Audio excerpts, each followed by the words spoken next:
In the churchyard of St Leonard's, in the South Yorkshire town of Thrybergh, stands the remains of a medieval stone cross. This Grade II listed cross is thought to date back to the 13th century.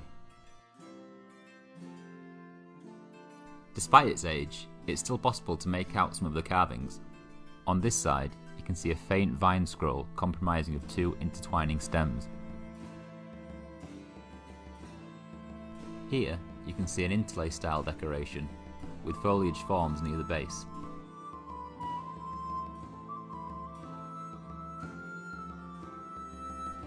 At the base of this side is a torso of a monk. You can just about make out his shaven head. Above that is what I think is meant to be a horse, though I could be mistaken. Crosses such as this were put up for a variety of reasons between the 10th and 16th century. They were used to define points of sanctuary, indicate the location of a battle, or even just to mark a boundary. It's believed that there were up to 12,000 of these crosses throughout England at the time of the Reformation, whereas there are now thought to be around 2,000 that are still standing. It wasn't uncommon for a stone cross to be associated with a particular saint. It is thought that the cross would invoke their support and their protection. This particular cross is associated with the legend of St Leonard of Reresby. Leonard Reresby was said to have been a crusader knight from Thrybergh who was taken prisoner by the Saracens and held captive for 7 years. By ancient custom, his wife, who had assumed him dead, was allowed to marry again and planned for her new wedding.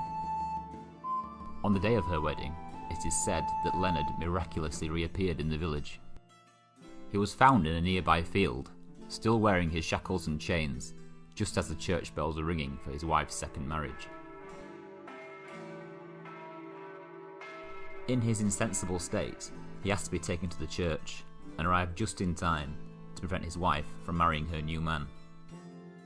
Leonard then died shortly afterwards. The original site of the stone cross was on a hillside on the outskirts of Thrybergh village. It marked the spot where Leonard is believed to have reappeared. It was moved to its current location in 1947 and is one of two in the village. The other is still set in its original place, which is now in a residential area just down the road from the church. Both crosses are well worth a visit and would make for great points of interest on a walk around Thrybergh village and the nearby country park.